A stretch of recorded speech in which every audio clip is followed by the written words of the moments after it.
The night is dark and full of theories. What if Sirius Black had never gone after Peter Pettigrew on that terrible night in November 1981? What if instead of pursuing revenge while mad with grief, he'd made a different choice?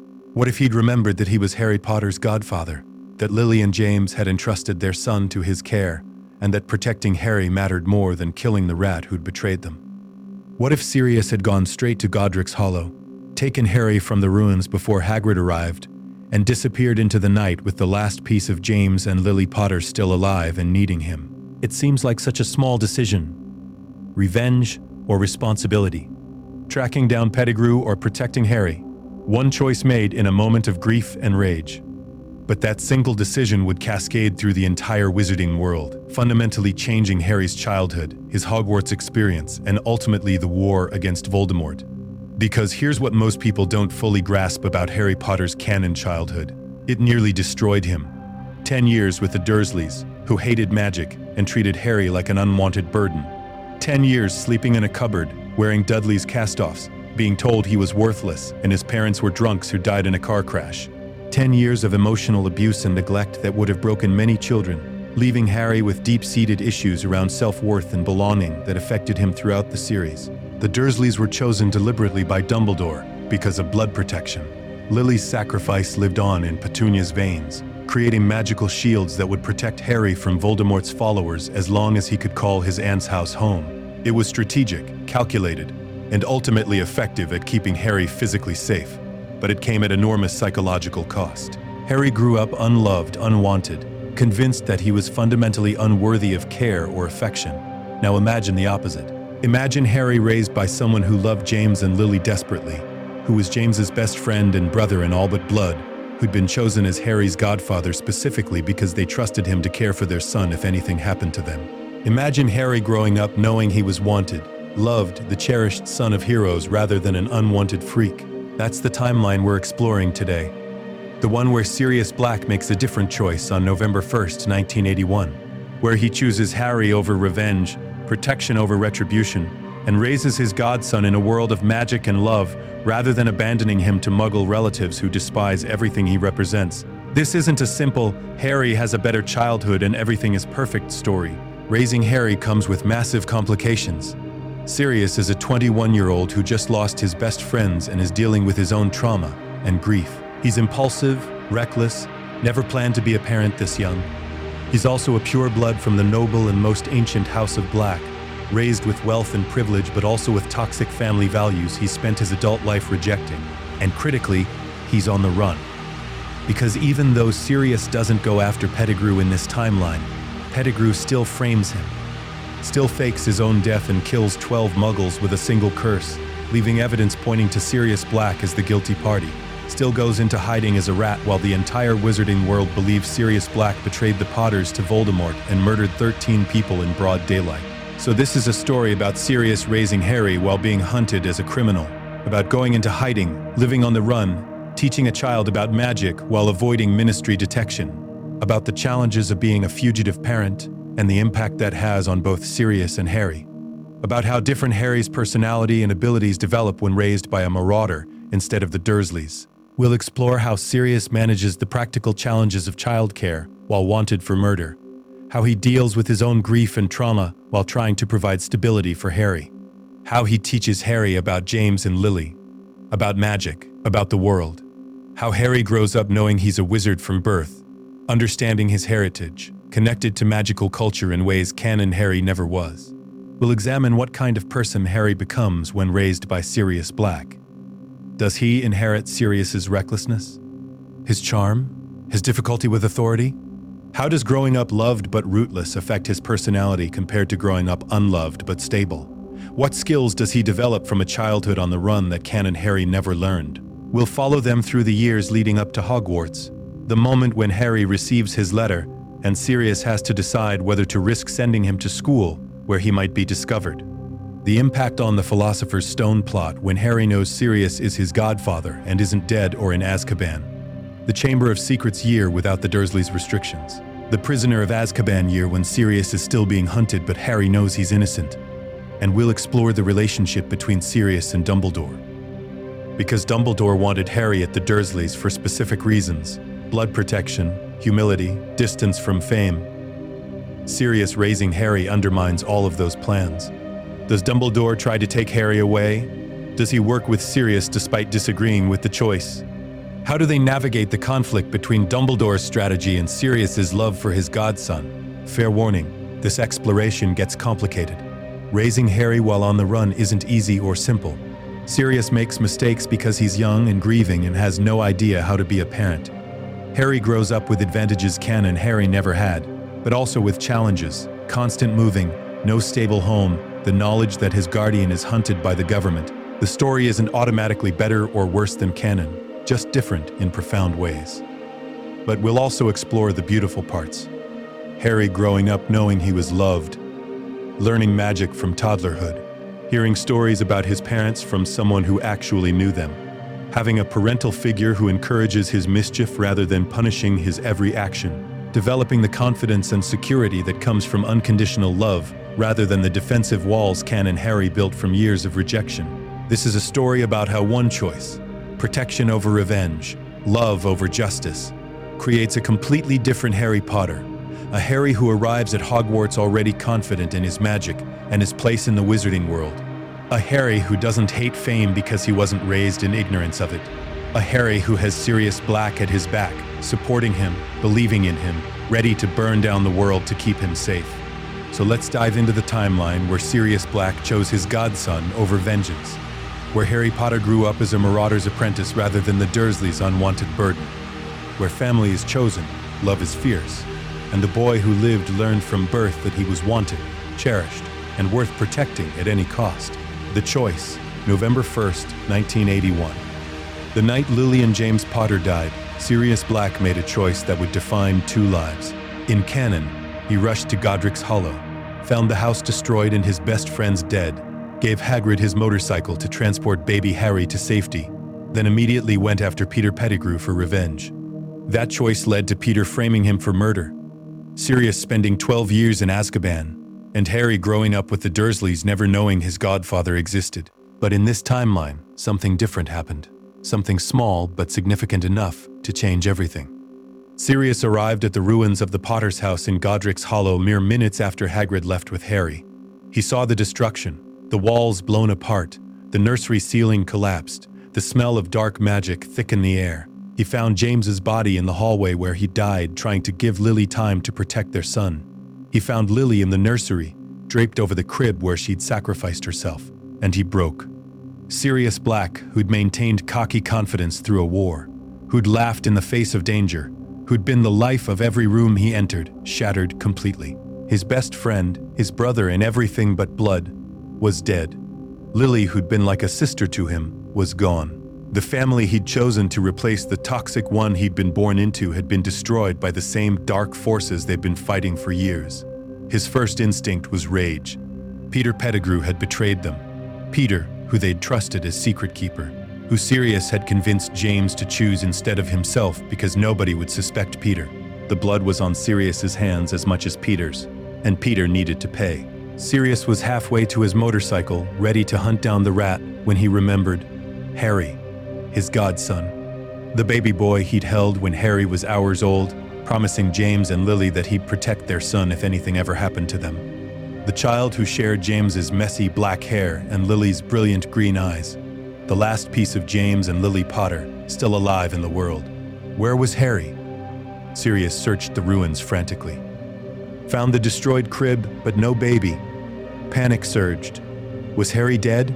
Had Voldemort killed him too, despite what the magical resonance in the air suggested about the Dark Lord's destruction? Had someone taken the body? Then he saw the massive tracks leading away from the house. Hagrid. Dumbledore must have sent Hagrid to collect Harry, which meant Harry was alive and being taken where? To Dumbledore? To safety? Or to relatives? Sirius knew about Petunia Dursley, Lily's muggle sister who hated magic and had cut off contact years ago. James had mentioned her exactly once, saying that if anything happened to him and Lily, Harry should never go to Petunia because she'd make the boy's life miserable.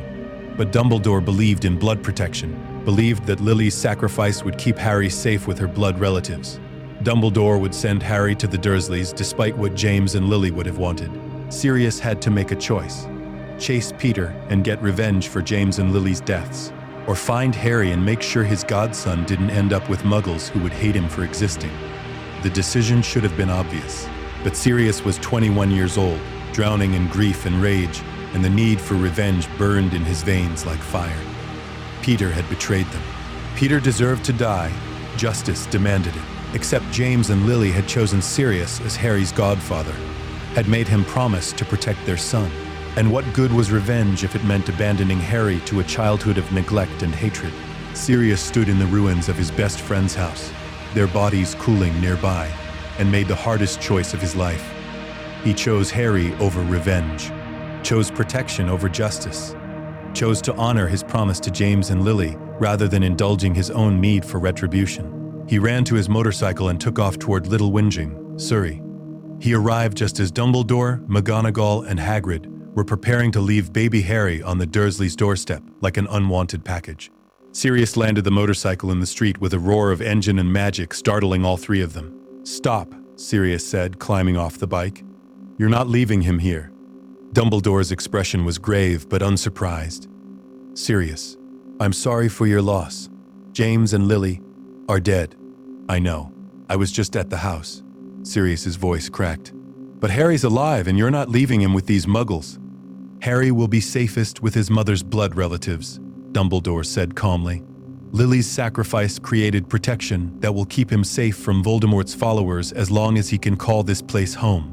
James and Lily didn't want him raised by the Dursleys. Petunia hates magic. She'll make Harry's life hell." "Nevertheless, the blood protection can go to hell," Sirius interrupted. "I'm his godfather. James and Lily chose me to protect Harry if anything happened to them. I'm taking him." McGonagall looked conflicted. Hagrid was crying, still holding the bundle containing baby Harry. Dumbledore studied Sirius with those penetrating blue eyes. "And where will you take him, Sirius? You're barely an adult yourself. You have no experience with children. You're grieving and traumatized. How will you provide the stable home a child needs? I'll figure it out. But I won't abandon him to people who will make him hate what he is." "The Ministry will never allow it," Dumbledore said quietly. "You were secret keeper for the Potters. When news spreads that they're dead, you'll be suspected of betraying them. There will be investigations, questions. You'll be arrested." "I wasn't secret keeper. We switched. Peter Pettigrew was secret keeper. I convinced James to use Peter because nobody would suspect him." Dumbledore's expression shifted. "Peter Pettigrew, why would he betray them?" "I don't know, but he did. And he's gone into hiding now." Sirius took a breath. "Which means you're right. The Ministry will suspect me. They'll think I was secret keeper, and I betrayed James and Lily to Voldemort. But that just means I need to disappear with Harry before they come looking." "You would make yourself a fugitive? Live on the run with an infant?" "If that's what it takes to keep my promise to James and Lily, yes." The standoff held for a long moment. Then Hagrid spoke up, his voice thick with tears. "James and Lily trusted Sirius with their lives, with Harry's life. If he says he wasn't secret keeper, I believe him." "As do I," McGonagall added quietly. "Sirius Black loved James Potter like a brother. I cannot believe he would betray him." Dumbledore sighed. "Even if you're innocent, the Ministry won't believe it without proof.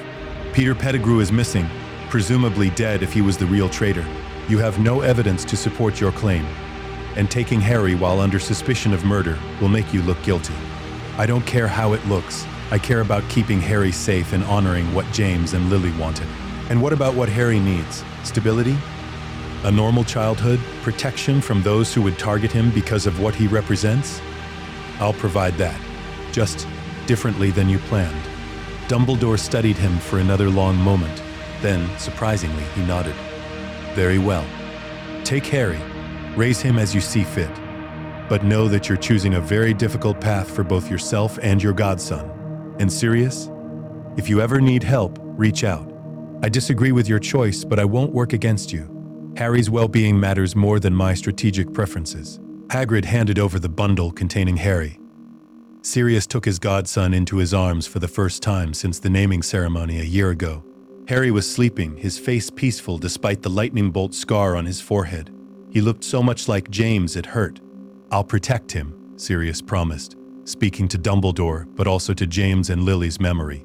"I'll make sure he knows who his parents were and how much they loved him. I'll raise him the way they would have wanted. See that you do." Sirius secured Harry in a magically modified sidecar on the motorcycle, cast warming charms and cushioning spells and every protective enchantment he could think of. Then he climbed onto the bike and took off into the night sky, leaving little Whinging behind. He had no plan, no home prepared, no idea how to care for an infant. But he had Harry, and that was what mattered. He'd figure out the rest as he went. Behind him, Dumbledore watched the motorcycle disappear into the darkness. "I hope you've made the right choice, Sirius Black." "For Harry's sake, as do I," McGonagall murmured. They would all find out soon enough.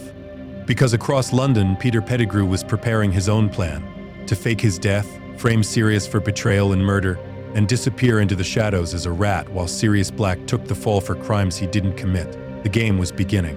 And this time, Sirius would be playing it with a baby on his hip and everything to lose. The Fugitive Father, early years 1981. 1985, the first days with Harry were chaos. Sirius had no idea what he was doing. He'd never changed a diaper, never prepared a bottle, never dealt with a crying infant who needed things Sirius didn't know how to provide. He was 21 years old, grief-stricken over losing James and Lily, and completely out of his depth with a baby who depended on him for everything. He also had no safe place to go. His flat in London was the first place the Ministry would look when they came for him. The Potter's house in Godric's Hollow was a crime scene, crawling with Aurors and investigators. Grimmauld Place, his family's ancestral home, was full of dark artifacts and his mother's portrait that would scream bloody murder at the sight of a half-blood baby being brought into the noble and most ancient House of Black. He needed somewhere the Ministry wouldn't think to search. Somewhere off their radar completely. Somewhere he could regroup and figure out his next move while keeping Harry safe and cared for. He flew the motorcycle to a safe house the Marauders had used during the war. A cottage in the Scottish Highlands, far from any civilization, protected by wards and Fidelius charms and hidden from both Muggle and magical detection. Peter had known about it, but Peter thought Sirius was going after him for revenge, not fleeing with a baby. The cottage was small, dusty from disuse, and freezing cold despite the warming charms that had been left on it. Sirius landed the motorcycle outside, carefully extracted Harry from the sidecar, and carried him inside. He looked around at the bare space that would be their home for the immediate future.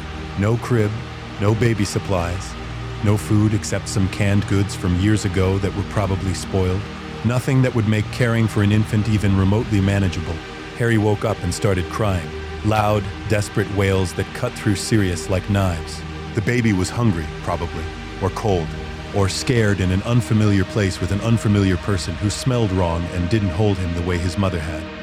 Sirius held him awkwardly, trying to remember anything useful from the brief times he'd helped Lily when Harry was newborn. "Shh, it's okay, I've got you. Your dad and I were best mates, did you know that? Brothers, really. He'd be laughing his arse off at how bad I am at this right now." Harry kept crying. Sirius tried warming charms to make sure the baby wasn't cold. Tried rocking him gently the way he'd seen Lily do. Tried making silly faces and sounds. Tried everything he could think of, but nothing worked. Because Harry needed food and Sirius had none suitable for an infant. He laid Harry carefully in a padded drawer for safety, threw on a coat over his robes and apparated to the nearest Muggle village about 5 miles away. He'd never been to a Muggle shop before. Pure-blood upbringing meant he'd been raised to consider Muggle establishments beneath him, but desperation overrode prejudice quickly. He bought formula and bottles and diapers and baby clothes at a small shop whose owner looked at him very strangely.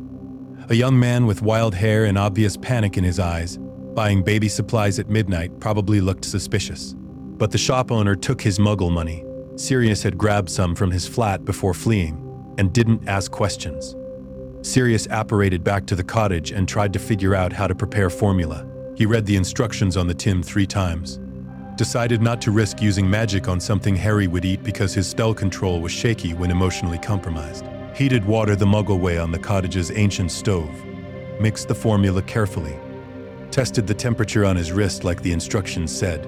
It took 3 attempts to get the temperature right.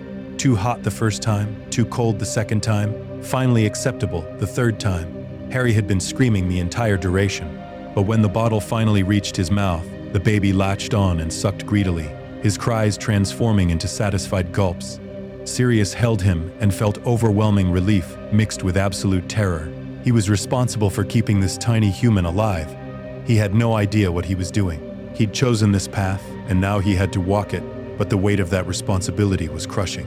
That first night, Sirius didn't sleep. He stayed up watching Harry breathe, terrified the baby would stop, mourning James and Lily with a grief so profound it felt physical, wondering if he'd made a terrible mistake taking Harry instead of leaving him with the Dursleys, where at least he'd have been safe from ministry persecution and Sirius's complete incompetence at childcare. But then Harry opened his eyes, Lily's eyes brilliant green and somehow aware despite being only 15 months old, and looked at Sirius like he recognized him, like he knew this person was safe. And Sirius knew with absolute certainty that he'd made the right choice. Harry deserved to grow up knowing he was loved, even if it meant living on the run with a godfather who had no idea what he was doing. The morning brought terrible news. Sirius had set up a spell to deliver the Daily Prophet to the cottage, wanting to monitor what the ministry knew. The headline made his blood run cold. Potter betrayer murders 13, vanishes. Peter had done it. The rat had killed 12 muggles with a single explosive curse, faked his own death, and left evidence pointing to Sirius as the guilty party. The paper described Sirius as a Death Eater who'd betrayed the Potters to Voldemort, then murdered Peter Pettigrew and 12 Muggle bystanders in broad daylight when confronted about his crimes. There was a photograph of Sirius from before the war, young, arrogant, laughing at something off camera. The accompanying article painted him as a pure-blood fanatic who'd been secretly serving Voldemort all along, who'd infiltrated the Order of the Phoenix as a spy, who'd murdered his best friends for dark glory. None of it was true. But truth didn't matter when the entire wizarding world believed the lie. Sirius was now the most wanted wizard in Britain. The ministry had issued a shoot-to-kill order for any Auror who encountered him. His face was on the front page of every magical newspaper. His name was being cursed by everyone who'd known and trusted James and Lily Potter. He couldn't go anywhere public, couldn't access his Gringotts vault, couldn't contact anyone from his old life without putting them at risk of ministry persecution for harboring a fugitive. He was truly alone except for Harry. "Looks like it's you and me against the world, pup," Sirius told Harry, who was gurgling happily while eating breakfast from a bottle. The baby had no idea his entire life had been upended. "Your dad and I always joked about becoming famous criminals. Guess I get to test that theory solo." The first few months were pure survival mode. Sirius learned childcare through trial and error and occasional panic. He figured out sleeping schedules through exhausted experimentation. Harry needed to eat every few hours, needed to be changed frequently, needed to be held and comforted, and made to feel safe. He learned the difference between hungry crying and tired crying and uncomfortable crying and just want attention crying. He used magic to create a proper crib from scavenged wood, used transfiguration to make soft blankets and warm clothes in Harry's size, used household charms to baby-proof the cottage so Harry couldn't accidentally hurt himself once he started crawling, used every spell he'd learned at Hogwarts to compensate for his lack of parenting knowledge. He also started planning for the future, because survival mode wasn't sustainable long-term. Harry would grow up, would need education, socialization, preparation for eventually attending Hogwarts. Sirius couldn't provide all of that alone while living as a fugitive. He needed help, but who could he trust? Remus Lupin was the obvious choice, the last surviving marauder, and someone Sirius trusted completely. They'd been friends since age 11, had fought together in the war, had trusted each other with their lives. But the ministry was watching Remus closely, expecting Sirius to contact him. Any owl would be intercepted, any meeting would be observed. Instead, Sirius reached out to Andromeda Tonks, his cousin who'd been disowned by the Black family for marrying a Muggle-born, who understood being cut off from family and resources, who had a young daughter and would understand the challenges of raising a child. He sent a carefully worded letter via an untraceable owl he'd acquired from a shady dealer in Nocturne Alley before going into hiding. "Andromeda, I know you believe what the papers say. I'm writing anyway. I didn't betray James and Lily. Peter was secret keeper. I have Harry and I'm keeping him safe. If you can find it in your heart to believe I'm innocent, I could use help. If not, burn this letter and forget I contacted you. SB." The response came 3 days later, delivered by the same untraceable owl. "I believe you. The Sirius I knew would never betray James. What do you need?" Andromeda became Sirius's lifeline to the outside world. She sent supplies via owl, baby clothes that fit properly, toys appropriate for Harry's development, books about childcare and early magical education. She sent potions to help Harry sleep through the night, and remedies for teething and healing salves for the inevitable bumps and scrapes. She sent news about the wizarding world that Sirius couldn't access safely himself, and she sent encouragement when Sirius felt like he was drowning in the responsibility. "You're doing better than you think," she wrote in one letter. "Raising a child alone while being hunted is nearly impossible. The fact that you're managing at all shows strength James and Lily would be proud of. Harry is lucky to have you." Sirius kept that letter and read it whenever the doubt became overwhelming. Harry's first birthday came and went in the Scottish cottage. Sirius made a cake that turned out lopsided and slightly burned because he'd never baked anything before, and the cottage's ancient oven was temperamental. Harry mostly smashed the cake with his hands rather than eating it, laughing with pure delight at the mess and the attention. Sirius took photographs with an enchanted camera to preserve the memory, wishing desperately that James and Lily could see their son growing up so beautifully despite the circumstances. By age 2, Harry was talking. His first word was "Pa," which Sirius decided counted as calling him Padfoot, even though Harry probably meant Papa. He called Sirius Padfoot properly by age 3, having heard Sirius use that name when transforming into his dog form to play with Harry and make the isolation more bearable. Sirius taught Harry about magic from the very beginning, showed him transformation by becoming Padfoot, letting Harry pet the big black dog and laugh at how his godfather could change forms. Let Harry feel the tingle of magic when Sirius cast spells around the cottage. Explained that Harry came from a magical family and would do magic himself someday. Harry accepted all of this as completely normal because he'd never known anything else. The world of magic wasn't strange or frightening to Harry, the way it had been for Ken and Harry discovering his heritage at 11. It was just reality. The only reality he'd ever known. It was too isolated, and Harry needed more stimulation than Sirius alone could provide. A child needed variety, needed different environments, needed exposure to more than just one person and one location. So they started moving every few months. A different safe house in a different location, always staying ahead of any ministry searches that might get close. Wales one season, Ireland the next, Northern England after that, back to Scotland, over to the Isle of Man. Each location carefully chosen to be remote enough for safety but close enough to Muggle villages that Sirius could acquire necessary supplies. It was hard on both of them. Harry never had a permanent home, never made friends his own age, never had the stability that most children took for granted. But he also grew up confident and secure in his godfather's love. He knew he was wanted, knew his parents had been heroes who died protecting him, knew he was special in good ways, not just as the boy who lived whose survival marked him as different and strange. Sirius told him stories every night about James and Lily, about their time at Hogwarts, how James had been the best chaser Gryffindor had seen in decades, how Lily had been the smartest witch in their year, how they'd hated each other initially before falling desperately in love, about their courage during the war, how they'd fought Death Eaters, how they'd defied Voldemort 3 times, how they'd joined the Order of the Phoenix despite being barely out of school themselves. He showed Harry photographs, making sure the boy could recognize his parents' faces. Harry grew up knowing exactly who he came from and what they'd stood for. Grew up understanding that his parents had loved him enough to die for him, and that their sacrifice meant something important even though it had ended in tragedy. "Your mum was the smartest witch I ever met," Sirius would say while tucking Harry into bed. "Brilliant at everything, especially charms. She could make the most complex spells look easy. And your dad was the best mate anyone could ask for.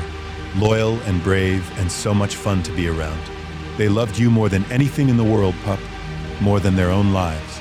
"Tell the story about the prank with Snape," Harry would demand, and Sirius would laugh and recount marauder adventures, carefully editing out the parts inappropriate for a child, but preserving the spirit of mischief and friendship and the bonds that had sustained them through dark times. By age 4, Harry was showing clear signs of accidental magic, making toys float across the room when he wanted them but couldn't reach them, turning his hair different colors when he was upset about something.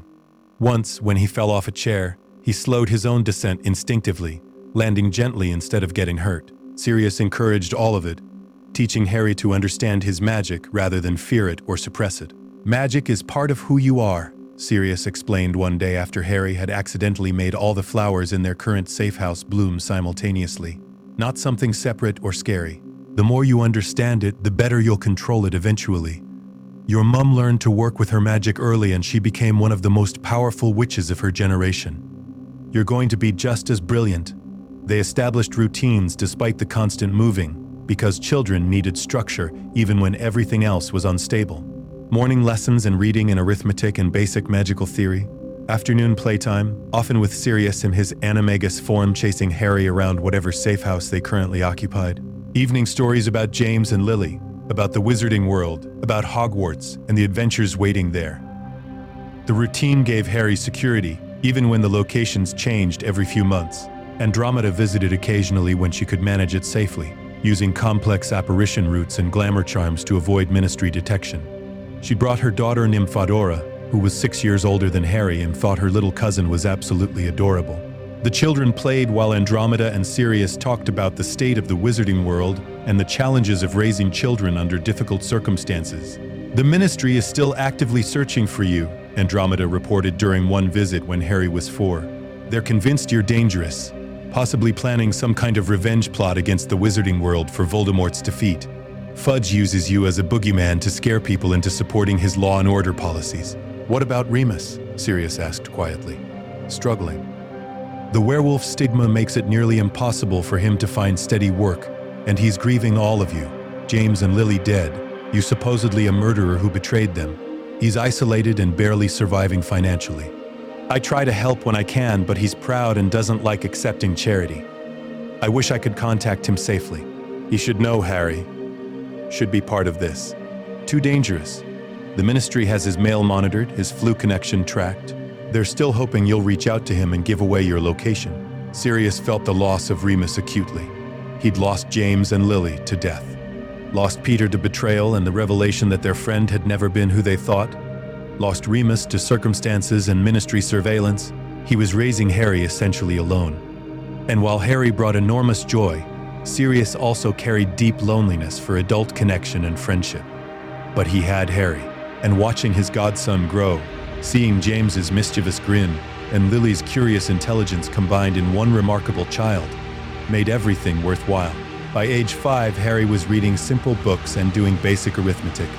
Sirius taught him wizard chess, and Harry showed strategic thinking that reminded Sirius painfully of James's tactical brilliance. They practiced pretend dueling with toy wands, Harry learning footwork and defensive positioning years before most magical children even thought about such things. Why do I need to learn to fight? Harry asked once, frustrated after a particularly challenging practice session. Because the world can be dangerous, Sirius answered honestly. He'd decided early on that Harry deserved truth over comfortable lies. Your parents died fighting dark wizards who wanted to hurt people. I won't let you be helpless if danger finds you someday. You don't have to like practicing, but you do have to learn. It was perhaps more honesty than a 5-year-old needed, more burden than a child should carry. But Sirius believed Harry deserved to understand why they lived the way they did, why they moved constantly, why Sirius taught him things other children didn't learn until much later. The year Harry turned 6 brought a crisis. The ministry had intensified their search after someone reported seeing Sirius Black near Manchester. Horrors descended on the area, searching known safe houses, questioning anyone who might have information. Sirius and Harry had to flee Britain entirely, crossing the Channel to France and then to Spain, establishing a whole new pattern of safe houses across continental Europe. Harry learned bits of French and Spanish from necessity, picking up languages the way children do when immersed in them. He learned to adapt to new places quickly, to pack up their lives in minutes when Sirius said it was time to move, to treat home as a concept rather than a location.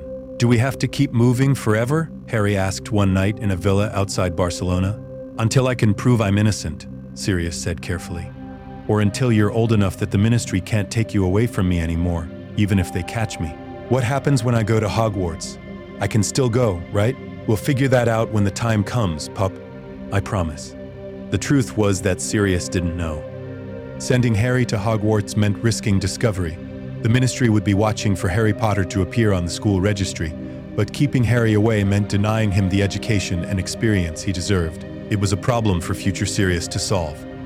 For now, he focused on giving Harry the best childhood possible, under impossible circumstances, teaching him magic and morals and mischief in equal measure, showing him love and adventure and the thrill of flying on the motorcycle through night skies over foreign countries.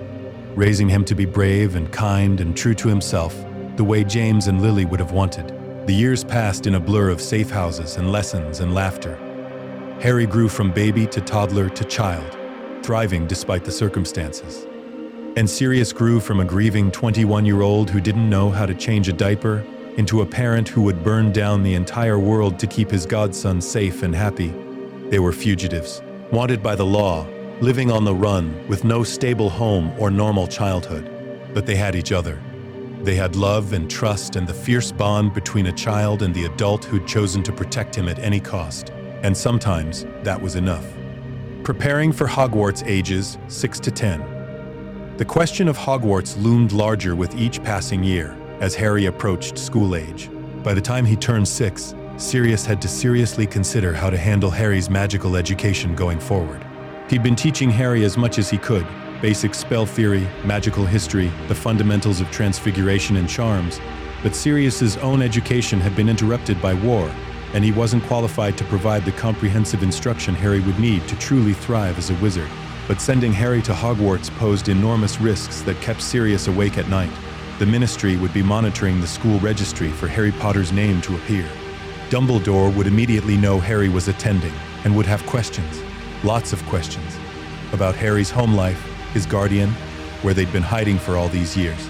The moment Harry walked through those castle doors, Sirius's fugitive status would be exposed, and he'd almost certainly be arrested or killed trying to avoid arrest.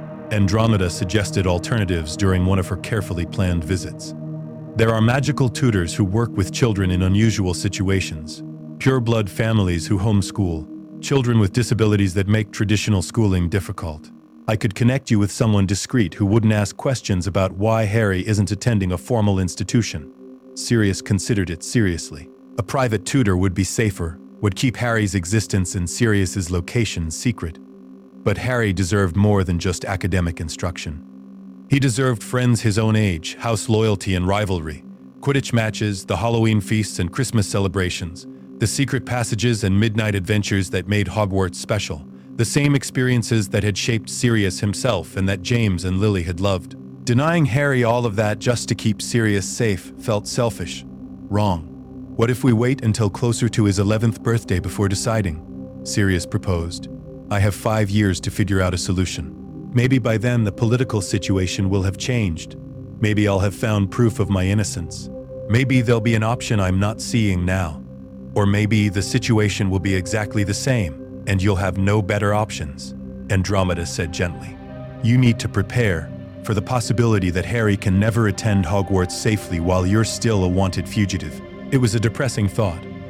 But Sirius started planning for both scenarios simultaneously, preparing Harry as if he'd attend Hogwarts normally, while also developing curriculum for homeschooling if Sirius couldn't solve the fugitive problem. Harry's magical education became much more structured after that conversation. Sirius taught him basic spell theory and wand movements, using practice wands made of wood, taught him about magical creatures and potions, ingredients, and the complex history of the wizarding world, used his own old Hogwarts textbooks, carefully preserved from his school days, to create lesson plans, adding stories and practical examples to keep Harry engaged and interested.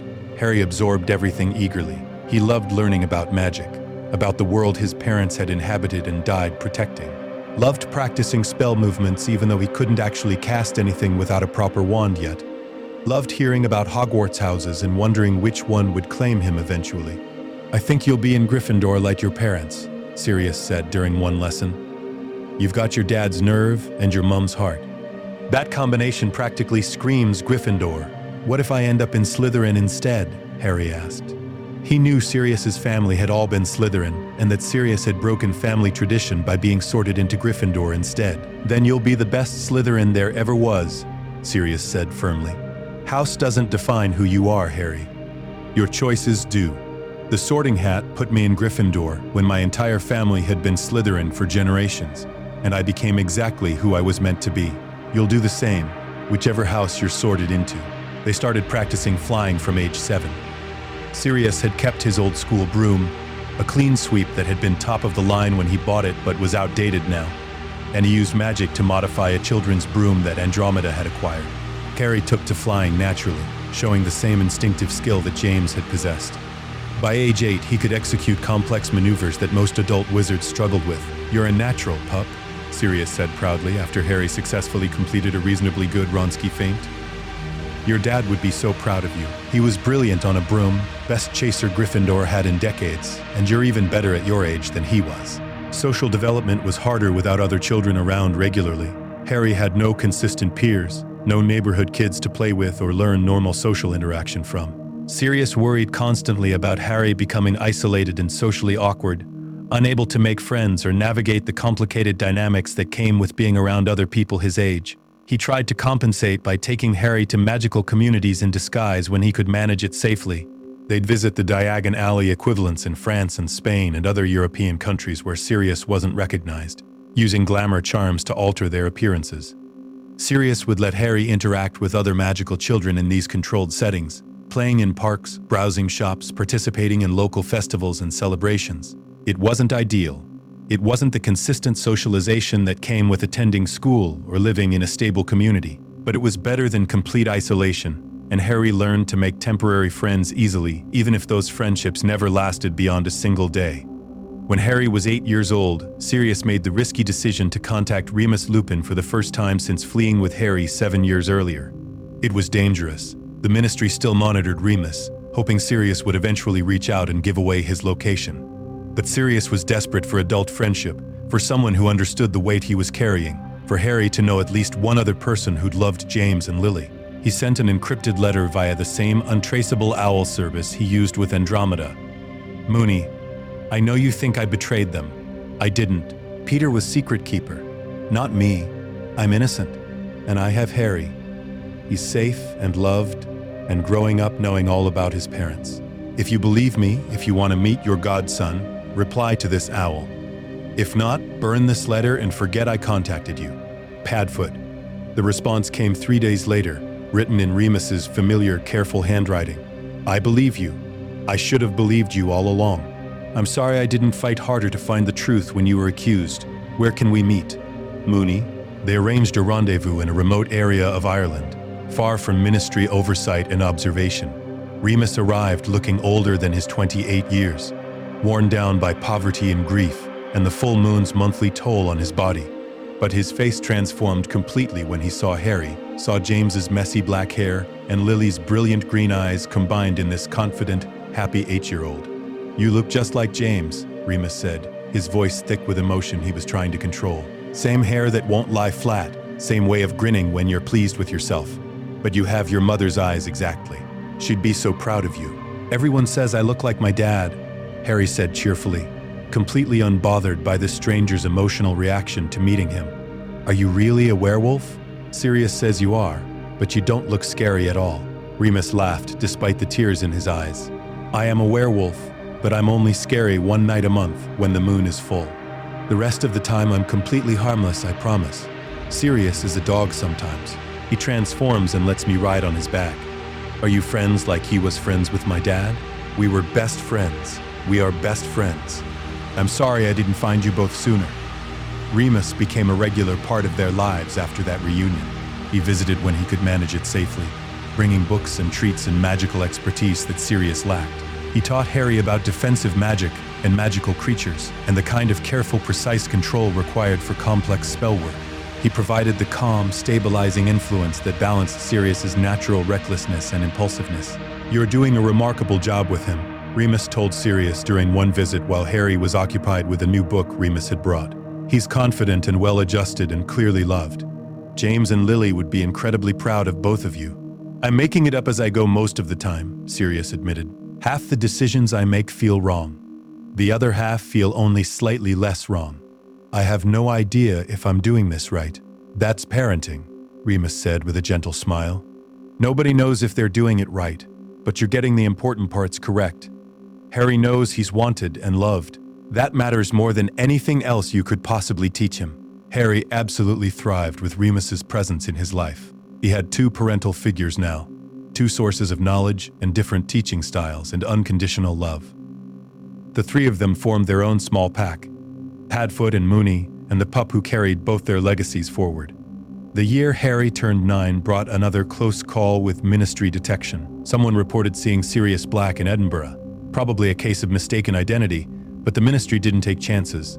Aurors descended on the area like a swarm, searching known safe houses, questioning locals, using tracking spells to try to locate Sirius's magical signature. Sirius and Harry had to flee Scotland entirely, apparating first to Norway and then to a remote area of Sweden where a witch that Andromeda knew asked absolutely no questions about her sudden guests. They stayed there for 3 months until Andromeda confirmed the search had moved elsewhere. The incident reminded Sirius viscerally how precarious their situation remained. He was managing day-to-day life reasonably well, but the long-term situation was still unsustainable. Harry would receive his Hogwarts letter in 2 years. Major decisions had to be made about his future, about schooling, about whether Sirius could continue protecting Harry while remaining a fugitive from magical justice. He consulted with both Remus and Andromeda during an emergency meeting they arranged. "What if I turn myself in?" Sirius proposed desperately. "Demand a proper trial with veritaserum testimony? I'm innocent. Under truth serum, I can prove it beyond any doubt." "The ministry never gave you a trial in the first place," Remus pointed out grimly. "They convicted you in the court of public opinion and the prophet's headlines, then moved on. Fudge won't want to admit the ministry imprisoned an innocent man without due process. It would make him and the entire government look grossly incompetent. They'd find ways to keep you locked up without proper investigation. Then what do I do?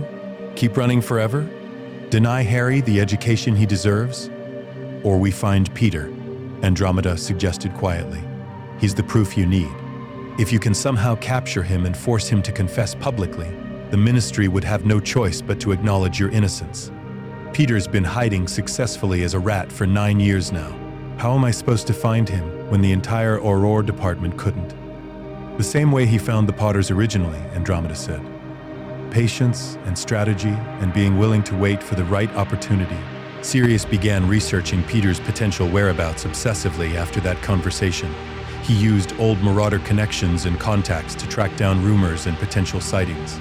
He developed theories about where a wizard hiding permanently as a rat might go, somewhere with regular access to magical news so he could monitor the wizarding world's state, somewhere he felt safe and protected, somewhere he could maintain his cover indefinitely. But the search gave him something beyond just surviving day to day. It gave him a concrete path toward potentially proving his innocence and securing Harry's future legitimately. Harry's 10th birthday brought another significant complication. His accidental magic was becoming increasingly powerful and notably less accidental. He was making things happen when he felt strong emotions. Once he blew out all the windows in their current safe house when he got angry about something minor. Another time he caused it to rain indoors when he was sad about leaving yet another temporary home. He clearly needed proper magical training with an actual wand, not just theoretical instruction and practice with wooden substitutes. "We could get him a wand early," Remus suggested carefully. "The restriction on underage magic is primarily about detection and control, not about actual ability to perform magic. If he learns proper control and technique now with supervised instruction, he'll be well ahead of his peers when he does eventually attend Hogwarts." Sirius considered the suggestion seriously. Getting Harry a wand meant visiting Ollivanders or an equivalent wand maker, which meant significant risk of detection and exposure. But Harry genuinely needed proper magical training. The accidental magic was getting dangerous, not just to their security, but potentially to Harry himself if he lost control badly enough. They traveled to Prague, where a wand maker owed the Black family old favors and wouldn't report the sale to the British ministry. The wand selection process was absolutely fascinating. Wand after wand rejected Harry outright, sparks flying wrong, magic refusing to flow properly, the fundamental incompatibility obvious to everyone present. Then finally, one wand chose him. Holly and Phoenix Feather, 11 inches, nice and supple. The moment Harry's fingers closed around it, warm golden light filled the shop and magic sang through the air with perfect resonance. That's an extraordinarily powerful wand for such a young wizard, the wand maker noted with professional interest. The Phoenix Feather core is exceedingly rare. Only one other wand contains a feather from that particular phoenix. "Who has the twin wand?" Harry asked curiously. "That information is private between the wand and its owner, young man." Later, Sirius would wonder about that mysterious twin wand and its owner. But at the time, he was simply relieved that Harry had a proper wand and could finally begin learning real spellcasting instead of just theory. They practiced every single day after that. Basic spells first, Lumos, Nox, simple levitation charms, basic household magic. Harry struggled initially with control and precision, his spells coming out too powerful or misfiring completely in unexpected directions. But within a few weeks he was casting reliably and accurately, his natural magical talent combining with dedicated practice to produce results that genuinely impressed both Sirius and Remus. "He's going to be formidable when he's fully trained," Remus observed quietly, after watching 10-year-old Harry successfully cast a proper shield charm. "That's Newt-level magic, and he's managing it competently before he's even officially started at school." "James was naturally talented too," Sirius said with unmistakable pride. "And Lily was absolutely brilliant at everything she attempted." Harry got the very best qualities from both of them. The year Harry turned 11 approached with terrifying speed. The Hogwarts letter would arrive soon. Critical decisions had to be made.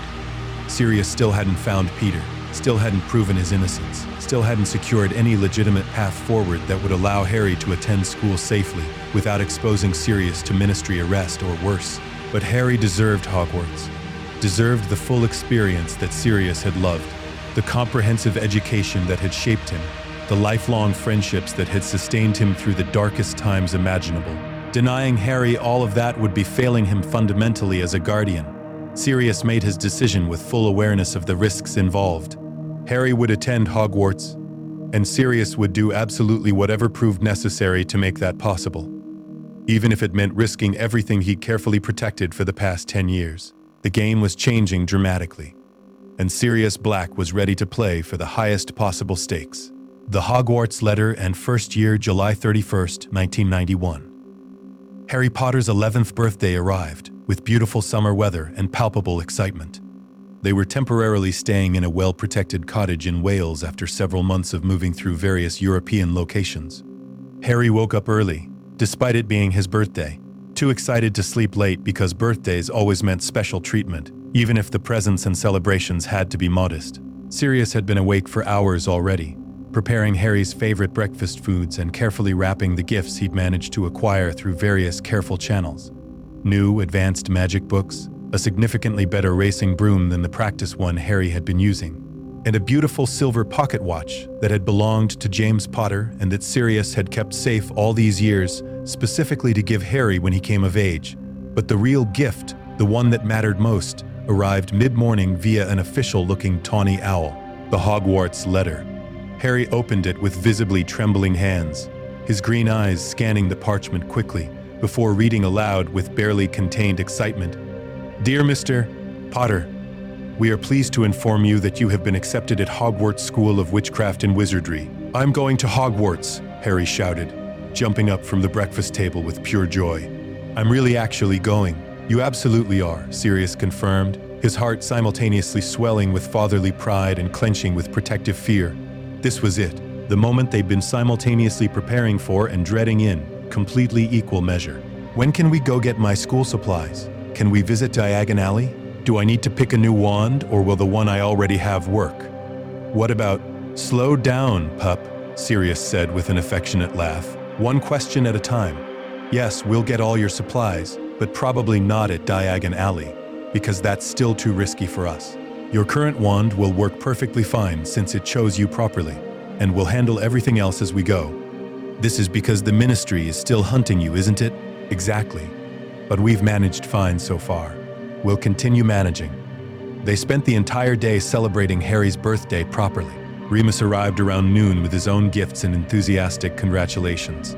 Andromeda sent a comprehensive package via Owl containing a complete set of Hogwarts textbooks and a heartfelt note of encouragement for Harry's new adventure. Even Tonks, who was now a trainee Auror herself, managed to send a letter warning them to be exceptionally careful because the Ministry was still very actively searching for Sirius. That night, after Harry had finally gone to bed while clutching his Hogwarts acceptance letter like a precious treasure, Sirius and Remus discussed the complicated logistics and strategy ahead. "You're really sending him to school?" Remus asked carefully. "He deserves Hogwarts. I absolutely cannot deny him that experience. But how will you possibly manage the practical logistics? The Ministry requires a legal guardian's signature on all the official permission forms.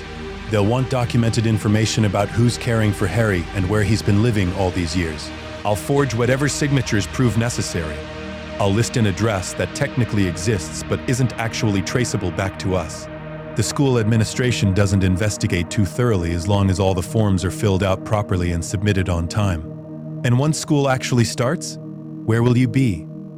Close enough to reach Harry immediately if there's any kind of trouble, far enough away that I'm not risking capture.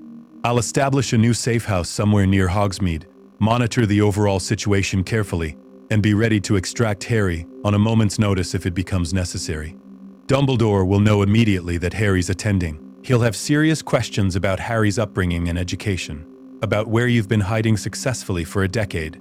Let him ask whatever questions he wants. Harry knows not to reveal specific details about our various locations or movement patterns.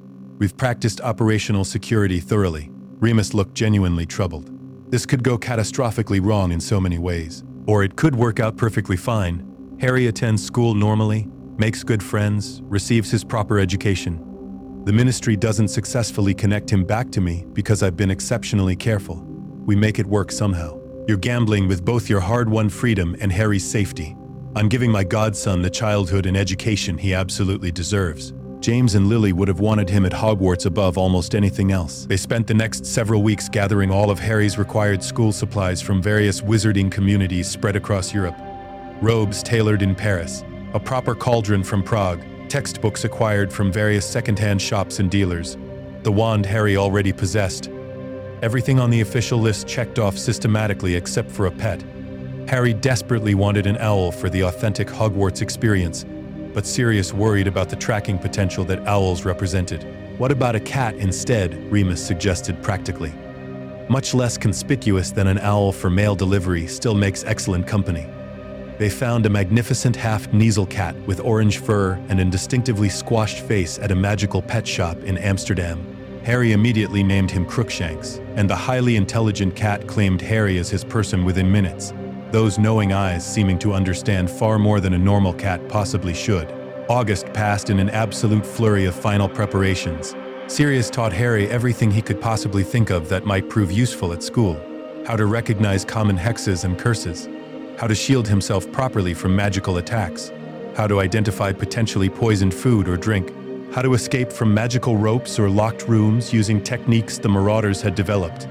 It was perhaps excessive and paranoid, but Sirius desperately needed Harry to be as safe as humanly possible. "You're being significantly overprotective," Remus observed gently during one particularly intense training session. "He's James and Lily's son. He's the boy who lived with that cursed scar marking him as special.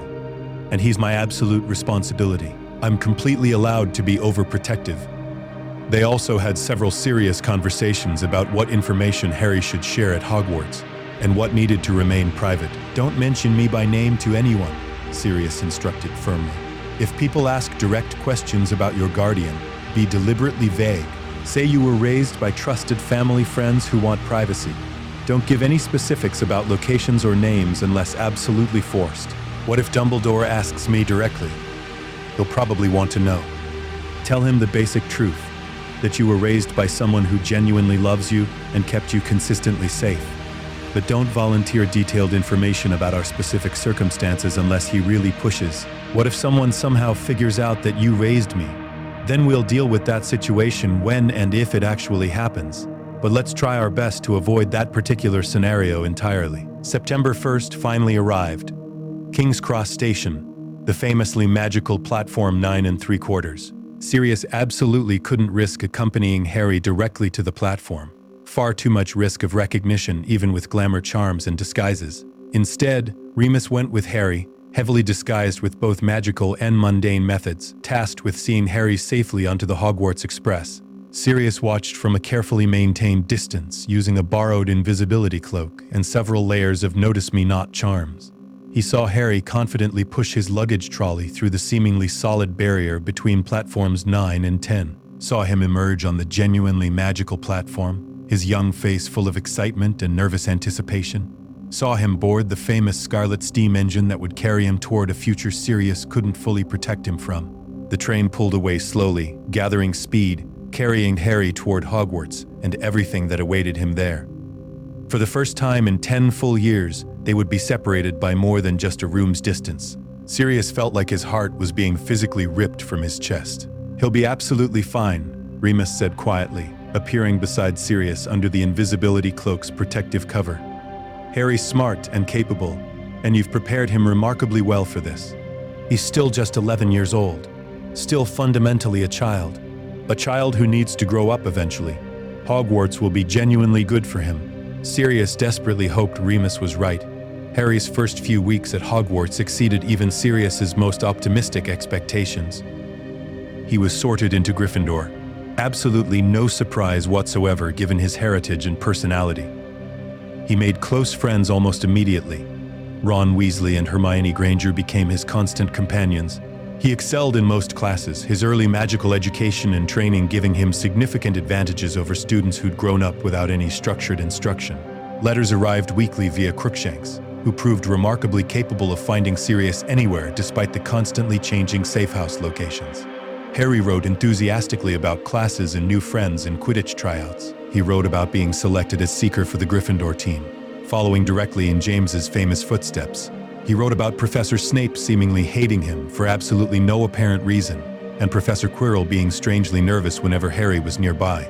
Sirius absolutely devoured every letter, living vicariously through Harry's experiences at the school he'd loved so much himself. He wrote back frequently with encouragement and practical advice, told Harry to enjoy every single moment because Hogwarts was genuinely special and these years would shape him fundamentally. Then came the letter that made Sirius's protective instincts go into absolute overdrive. Harry wrote about suspecting someone was trying to steal the Philosopher's Stone that was apparently being hidden at Hogwarts. About believing Professor Snape was plotting to help return Voldemort to power somehow. Sirius wrote back immediately with urgent instructions. Be exceptionally careful. Tell Dumbledore your specific suspicions immediately. Don't investigate dangerous situations on your own.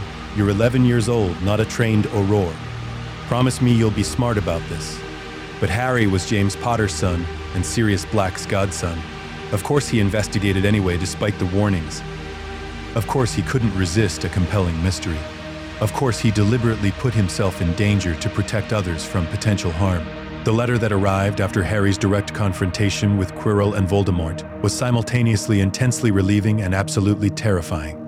Harry had survived the encounter, had successfully protected the stone, had faced Voldemort's weakened form and won through a combination of skill and luck and his mother's lingering protection. But he'd also nearly died, had been hospitalized for several days with serious injuries, had endured trauma that would definitely stay with him long term. I'm coming to get you immediately, Sirius wrote in response. This is far too dangerous. You're leaving Hogwarts right now. Harry's response was remarkably firm for an 11-year-old. No, I'm staying here. This is where I belong now. You taught me to be brave and face challenges, and running away isn't brave. I can handle this. Trust me. Sirius wanted desperately to argue, to extract Harry from Hogwarts by force if necessary and keep him safe. But he also recognized that Harry was fundamentally right. Running away would teach Harry to hide from danger, rather than facing it with courage. And that wasn't a lesson James and Lily would have wanted their son to internalize. So he stayed hidden in his carefully maintained safe house near Hogsmeade, monitoring the situation as closely as possible, ready to intervene immediately if it became truly necessary. And he let Harry grow up and face challenges independently, as much as every parental instinct screamed against allowing it. First year ended successfully overall. Harry returned home for summer break looking noticeably taller and significantly more confident, absolutely full of exciting stories about his adventures and friendships. He'd survived his first year at Hogwarts successfully, had made genuine friends, excelled in classes, faced Voldemort directly, and won. I'm so proud of you, pup, Sirius said, hugging Harry tightly when they finally reunited. Your parents would be incredibly proud of everything you've accomplished.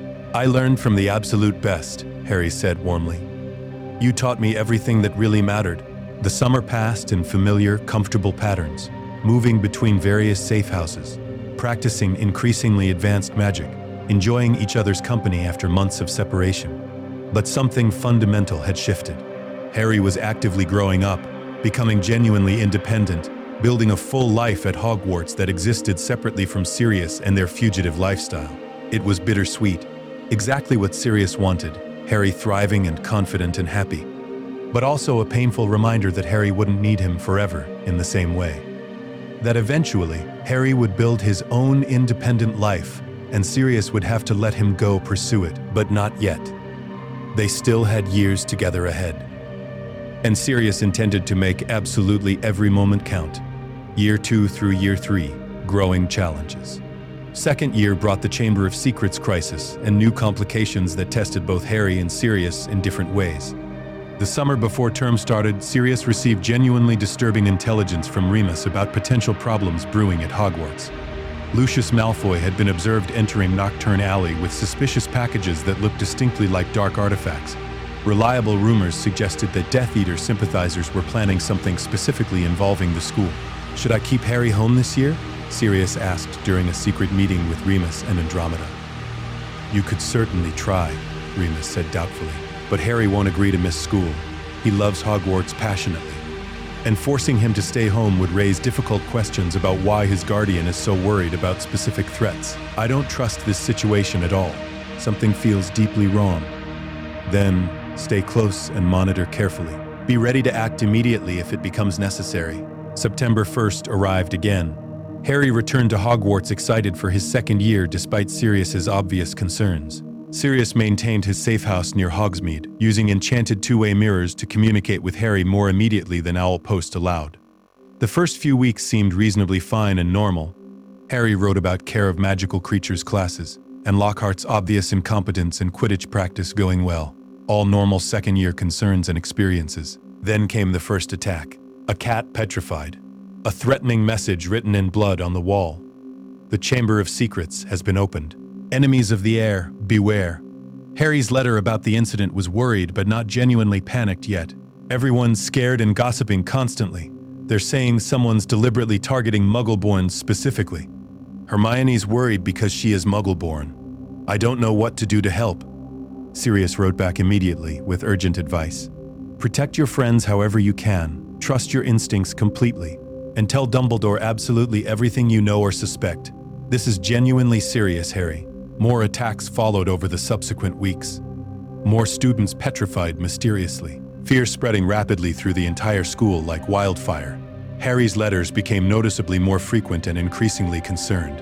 He was actively investigating, trying desperately to solve the mystery, putting himself in potential danger because that's what Potters did when people needed help. Then came the letter Sirius had been absolutely dreading. Hermione's been petrified. She was researching the monster when she got attacked. "Ron and I are going to figure this out and stop whoever's responsible." Sirius nearly broke cover completely to go directly to Hogwarts. Only Remus physically talking him down prevented immediate action. "If you appear at Hogwarts now, you'll be arrested immediately," Remus said firmly. "Then you can't help Harry at all. You have to let him handle this situation. He's more capable than you're giving him credit for. He's 12 years old, facing something dangerous enough to be petrifying students systematically. And he's also James and Lily's son, raised and trained by you for a decade. He's significantly more capable than most adult wizards in similar situations. You have to have faith in him." It was genuinely the hardest thing Sirius had ever done, staying away while Harry faced serious danger. But he did it because intervening would ultimately make the situation worse rather than better. The climactic letter came in June. "I found the actual Chamber of Secrets. Saved Ginny Weasley from a memory of Voldemort preserved in an old diary. Killed a massive basilisk with the Sword of Gryffindor. Nearly died, but Fawkes healed my injuries. Everything's okay now and the chamber is closed." Sirius read that letter approximately 3 times with shaking hands, his heart racing. Harry had faced a basilisk, one of the most dangerous magical creatures in existence. Had fought a preserved memory of Voldemort in a different form. Had nearly died fighting to save someone else. And he'd accomplished all of it without Sirius there to protect him or help him. When Harry came home for summer break, Sirius hugged him silently for a solid minute without speaking, then pulled back and looked at Harry with mixed pride and terror. "You killed a basilisk at 12 years old. It was actively trying to kill me at the time. I didn't have many other options available. Your father would be simultaneously incredibly proud and absolutely terrified. Are you angry that I didn't tell you about going into the chamber beforehand? Angry? No, not angry. Terrified? Absolutely.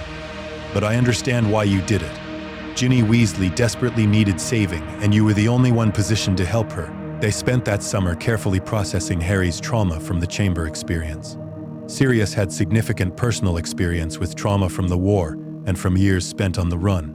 He taught Harry to talk openly about the fear, to process the recurring nightmares, to recognize that surviving something genuinely terrible didn't mean you were somehow weak for being affected by it afterward. Your mum had persistent nightmares after her first truly serious battle, Sirius shared during one difficult conversation. She was 17 and had faced Death Eaters who were actively trying to kill her. She told me the nightmares were actually worse than the real fight because during the fight she could actively do something. In the nightmares she felt completely helpless. How did she eventually deal with it? Talk to people who understood what she was experiencing. Let herself feel legitimately scared without judging herself harshly for it. And eventually, with time, the nightmares became less frequent and less intense. Harry's nightmares did gradually decrease over the summer, with proper processing and support. By the time third year approached, Harry was genuinely excited to return to Hogwarts rather than dreading it. But third year brought its own dramatic complications. Because the Ministry was about to discover that Sirius Black wasn't just some fugitive hiding in obscurity. He was actively parenting the boy who lived, and that discovery would change absolutely everything. Year 3, the truth exposed and freedom won. The summer before third year brought the news Sirius had been simultaneously hunting and dreading for 12 long years. Peter Pettigrew had been spotted, not as a wizard in human form, but as a rat that belonged to Ron Weasley, Harry's best friend at Hogwarts. Remus brought the shocking news during a carefully planned secret meeting. I saw Ron with his pet rat at King's Cross Station while I was there on other business. The rat was missing a toe on its front paw. Sirius? I'm almost certain it's Peter. Sirius felt something fundamental break and reform inside him. 12 years of relentless hunting. 12 years of being branded a murderer and betrayer, and the rat who deliberately framed him had been sleeping comfortably in Harry's best friend's dormitory the entire time. I need to get into Hogwarts somehow, Sirius said with dangerous intensity. Need to catch Peter and force him to confess publicly. How exactly? The school is heavily warded against unauthorized intruders. Dumbledore would detect you immediately. I'll figure something out. This is my only real chance to prove my innocence and secure Harry's future legitimately. The plan formed over several intensive weeks of careful preparation. Sirius would enter Hogwarts as Padfoot. The wards detected human intruders with reasonable precision, but were significantly less effective at identifying and stopping specific animals. He'd track down Ron's rat systematically, capture it somehow, and force Peter to confess in front of reliable witnesses. It was risky and reckless, and exactly the kind of plan James would have enthusiastically loved. September 1st arrived. Sirius boarded the Hogwarts Express as a large black dog, carefully slipping into the crowds at King's Cross Station, onto the train itself, searching methodically for Ron's distinctive Weasley red hair. He found Ron in a compartment with Harry and Hermione, the rat visible in Ron's pocket. Sirius wanted desperately to transform right there and confront Peter immediately. But the train was absolutely full of students and staff. He needed a significantly better moment with fewer potential witnesses. He followed them to Hogwarts after the train arrived, staying carefully hidden, watching patiently for the right opportunity. Weeks passed slowly. He learned the castle's rhythms and patterns, avoided detection by staff and students, got progressively closer to Peter without revealing himself prematurely. Then came the night when everything went catastrophically and perfectly wrong simultaneously. Sirius cornered Ron in the shrieking shack, trying desperately to get to the rat. Harry and Hermione followed, thinking they were heroically protecting Ron from a dangerous criminal. Remus arrived shortly after, having recognized Padfoot's distinctive pattern on the Marauder's map. The confrontation that followed was absolute chaos. Sirius transforming back to human form, trying desperately to explain the true situation. Harry attacking him instinctively, thinking Sirius had actually killed his parents. Remus initially supporting Sirius's version of events based on their long history. Peter finally being exposed as an unregistered animagus and traitor. He killed them, Sirius said, pointing at Peter with shaking intensity. He betrayed James and Lily directly to Voldemort. I've been hunting him for 12 years. That's not true at all, Harry said firmly. You're my godfather. You've been raising me since I was a baby. You couldn't possibly be a murderer. The room went completely silent. Everyone stared at Harry with various expressions of shock. What? Remus asked very carefully. Sirius is my godfather, Harry repeated clearly. He's been taking care of me since I was 15 months old. He didn't betray my parents. He loved them. The truth was finally out in the open. After 12 years of careful hiding and operational security, Harry had just revealed Sirius's biggest secret in front of multiple witnesses, including 2 other students. Peter tried desperately to run. Sirius stunned him before he could transform again. Bound him with magical ropes specifically designed to prevent animagus transformation. Finally had the rat who'd systematically destroyed his entire life. Harry, Sirius said carefully, we need to talk seriously about what you just revealed to everyone here. Everyone needs to know you're innocent. I'm absolutely tired of hiding it. Hiding what exactly? Hermione asked with understandable confusion. You've been living with Sirius Black? The wanted murderer? He's not a murderer at all. He's innocent. He's been proving it by raising me for 12 years, without doing anything remotely criminal. Except being a fugitive from justice, Ron pointed out reasonably, and breaking into Hogwarts, and attacking me to get to Scabbers. I wasn't attacking you personally, Sirius said tiredly. I was trying to get to Peter without explaining the complicated situation first. In hindsight, definitely not my best tactical plan. Remus was staring at both of them with visible amazement. You really have been raising Harry this entire time? All these years? Since the night James and Lily died? I chose Harry over revenge. Took him before Dumbledore could leave him with the Dursleys. We've been on the run together ever since. That's actually remarkably noble, Remus said slowly, and explains why Harry's so well adjusted compared to how he would have been if raised by muggles who actively hated magic. They transported Peter back to the castle under heavy guard. Dumbledore was waiting in his office, having been alerted to the developing situation by the various magical alarms. His expression when he saw Sirius was remarkably complex. Surprise mixed with resignation mixed with something that looked almost like approval. Sirius, I wondered if you might eventually appear at Hogwarts seeking Peter. You knew he was here the whole time? I strongly suspected when I noticed that Ron's pet rat was an unregistered animagus. But I had no definitive proof, and the Weasley family wouldn't have believed such an accusation without it. They explained everything in detail. Peter's original betrayal, Sirius's innocence, Harry's unconventional upbringing. Peter tried desperately to deny everything, but crumbled quickly under direct questioning and veritaserum. He finally confessed to everything, betraying the Potter's location to Voldemort, faking his own death, deliberately framing Sirius for crimes he didn't commit. This changes everything, fundamentally, Dumbledore said gravely. Sirius, you'll need a proper trial. Formal exoneration. It won't be easy. The Ministry strongly dislikes admitting mistakes of this magnitude. I don't care about easy. I care about being able to live openly with Harry. The trial happened remarkably swiftly once Peter's confession became public knowledge through the Daily Prophet. Sirius testified under veritaserum about everything. Harry testified about his upbringing, how Sirius had consistently protected him, taught him, loved him unconditionally. Remus testified about Sirius's character and the Marauders' true history. The Wizengamot had absolutely no choice but to exonerate Sirius completely. The evidence was overwhelming and irrefutable. Sirius Black was formally declared innocent of all charges. Peter Pettigrew was sentenced to life imprisonment in Azkaban for his numerous crimes. You're free, Harry said when the verdict was officially announced. We're both free. They were. After 12 years, as fugitives constantly on the run, they could finally live openly and normally, could establish a genuine permanent home, could stop running and hiding. Sirius reclaimed Grimmauld Place, his ancestral home that he'd inherited as the last surviving Black. He spent several intensive weeks clearing out dangerous dark artifacts and his mother's screaming portrait, permanently silenced with some creative curse work and help from professional curse breakers. He transformed the traditionally gloomy house into something genuinely warm and welcoming and suitable for raising a teenager. Harry helped enthusiastically with the renovation. This is really our home? We don't have to leave ever? Never. Permanent and safe. They settled into routines that felt surreal after years of constant running. Harry attended Hogwarts during term and came home to Grimmauld Place for holidays and summer breaks. Sirius could attend Quidditch matches openly and parent-teacher meetings without fear of arrest. They had friends over regularly. Remus was a constant presence. The Weasleys visited frequently. Hermione came for extended study sessions. Life was normal in ways it had never been before, and it was good. But normalcy brought its own challenges.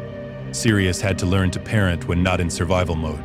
Had to navigate typical teenage issues rather than just keeping Harry alive day to day.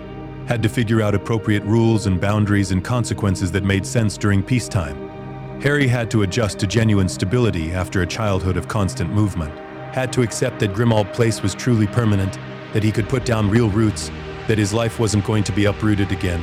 They figured it out together through trial and error, made mistakes and learned from them, built a life that honored James and Lily's memory while being uniquely their own. Sirius had kept his promise to his best friends, had protected Harry, had raised him to be brave and kind and loved, had given him the childhood that James and Lily would have wanted for their son, and Harry had thrived, was everything his parents would have hoped he'd become, was living proof that love and sacrifice and choosing family over vengeance could create something genuinely beautiful.